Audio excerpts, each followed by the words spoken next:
We getting half off Papa John's tomorrow, baby. Let's go. And obviously, that's what I'm most excited about because we still have the same team that's too small, too selfish, not enough effort, and all the other stuff that we've been saying for the last 7 games because none of that has changed. But they gotta win tonight, and I'm gonna celebrate that.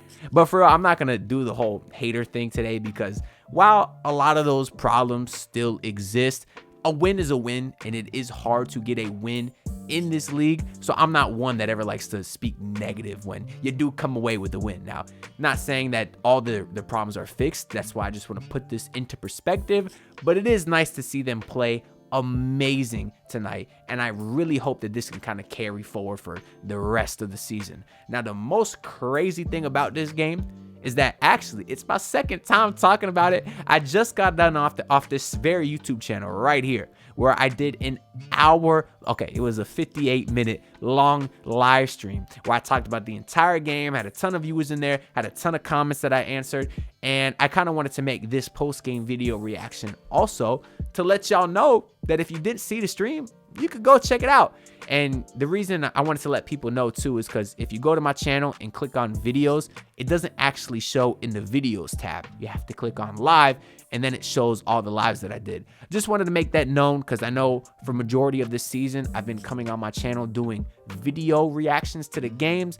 And for anybody that hasn't seen the lives, I don't want them to wonder where I've been at. I've been on the channel. I just been doing live streams because it's been really cool getting a lot of Heat fans in there. We get a lot of interaction. And over this losing streak, it's sort of been like a venting session. People were able to kind of air out their thoughts. And the live streams have been going very well. So I think I may continue that as often as possible, right? So if y'all are ones that usually check out these videos, make sure y'all go to the live section tab on my channel, check out the live streams, and also I'll be live after every game. So if you can make it as soon as the game ends, hop over. We usually have a good time. And if you can't make it, you can watch the recording afterwards. Now, I still want to get a lot of videos out on this channel, like shorter 10-minute videos like this one, although I'm ranting like crazy now. So who knows how long this video gonna be, just because I know a lot of my audience likes that as well. And there's still a lot to talk about outside of the games. Anyways, the actual most important thing about this win versus Sacramento Kings is the Heat. They made 42 shots. Of those 42 shots that the Heat made, 40 of them were assisted. You know how crazy that is? That's got to be like a historic rate. Let's do the math. Let's go ahead and open my handy dandy calculator. We're going to take the number 40 and we're going to divide it by 42. And that comes to 95% of their shots tonight were assisted. And all of that because they had some sort of team meeting in the locker room where they looked over film. So you telling me they weren't capable of doing this the last month of the season? No, I think they were. My biggest thing over this losing streak has been the obvious lack of effort. And I think that might have been something that they addressed in this team meeting, which I thought was kind of weird, right? Because it wasn't like a players only team meeting that we heard about.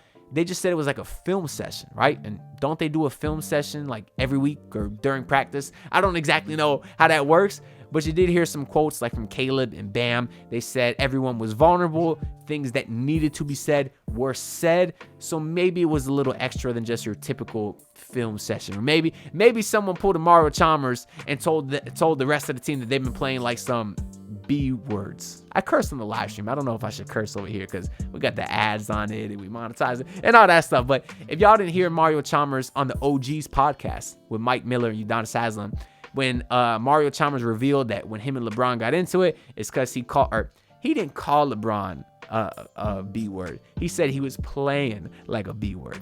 And that's what set LeBron off. So maybe that's what they did. The Heat team did in this team meeting just yesterday because they came out today and played with fire. Now, from the jump, it was Josh Richardson who finished with like 24 points, 6 to 10 for 3, something like that. He was amazing.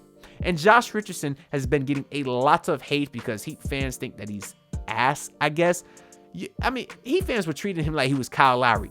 Kyle Lowry was a guy getting paid $30 million who was playing like dog water, averaging 2 points per game, a shot a night, some kind of trash like that. Jay Rich is a guy that's on a minimum contract that, although he's not as great a defender as he once was, he's still a very decent point of attack defender that tries his ass blasts off, can get to the rim a little bit, has a decent mid-range shot, and has been fine shooting the ball from 3 this season. Now, his percentages aren't great this year, but he's still averaging almost 10 points per night. And for a minimum contract guy, that is great value.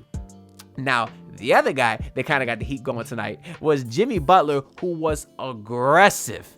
And when Jimmy tries to win, what do you know? They actually win the game. I think he finished with like 34, 7, and 6. Took 14 shots, but got to the line like 12 times. He was amazing shooting the 3, shooting the mid-range, getting to the rim, had 2 and 1s. People were concerned that this recent stretch from Jimmy was a sign of age. And I said, why would you believe that when we see this every year? Y'all know the meme that I always talk about. It's like where this month of the season is Jimmy Butler looks like, does he even care about basketball? But wait till we get to April and May, which I know we're not there yet. But once we get there, it's Jimmy Butler is a god. It's just following the trend.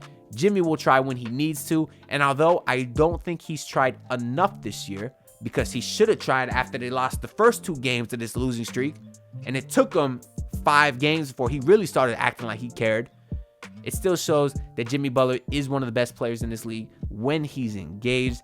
And I have zero doubt come playoff time that he will be phenomenal as always. Now, the other guy tonight, your other, well, I guess we didn't talk about Hero yet. Hero was great. I mean, Hero only took 9 shots.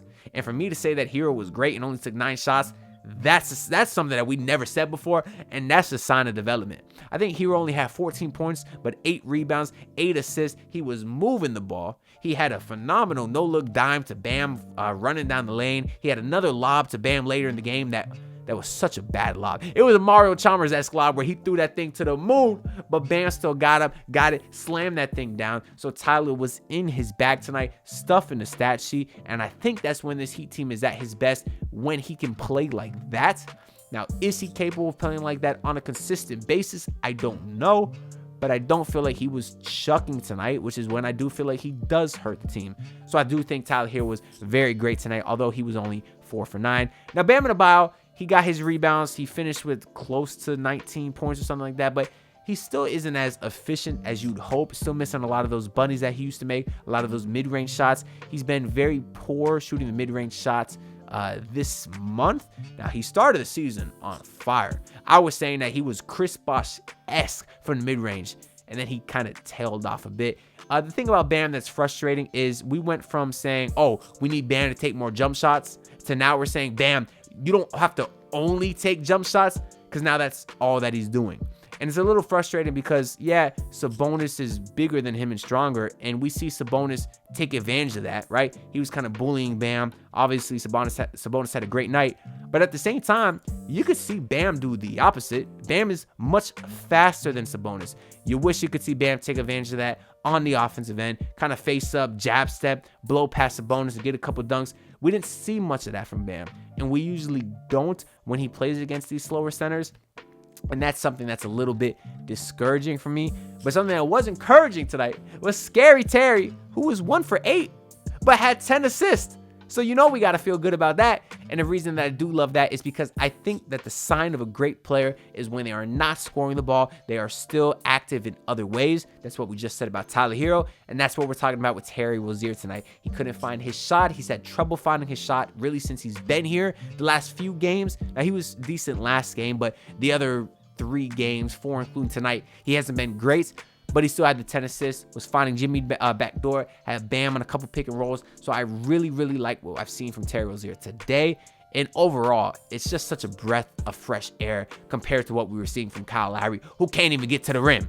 So do with that what you will. Don't want to hate on Kyle Lowry, but you get what I'm trying to say. I do like his presence here. But outside of that, Heat were up big early, got kind of close at halftime, but then come the fourth quarter, it never really got close. The Heat hit some big shots, hit a few threes. They shot very well from 3 tonight. I'm actually curious to see what they finished with here from 3. So on the night, the Heat shot 13 of 28 from 3. That's 46%. And they actually held the Kings 30% from 3.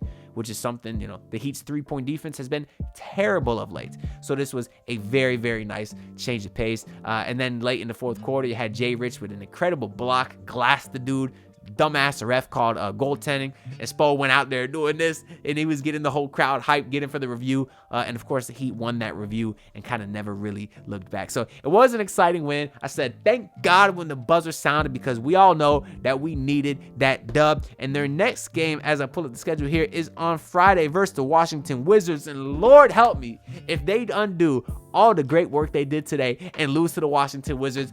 I would not be a happy guy, but I will be on this channel talking about it. So make sure y'all go check out the live stream that I'll likely be doing after the game. And I will also be live streaming my Believe in Miami Heat podcast on Saturday at 7 p.m. Eastern Standard Time. So essentially, I'll be recording the podcast like I always do, but streaming at the same time so I can answer y'all questions and kind of make y'all a part of the stream as well. I want to make it very interactive. So I'll likely be streaming the post game on Friday and the Believe in Miami Heat podcast Saturday at 7. So if y'all want to tune in and get all your questions answered by me, make sure to tap in. Make sure to subscribe, because we're on the road to 5K subs, let's say, and like the video, because that helps too. And I'll see y'all next time. Peace out. Look, pull up in your city tryna get that dead face. Do it on my own, I don't need no dead weight. Had to kill him off, yeah, I need a head space. You know this homegrown bitch don't offend me.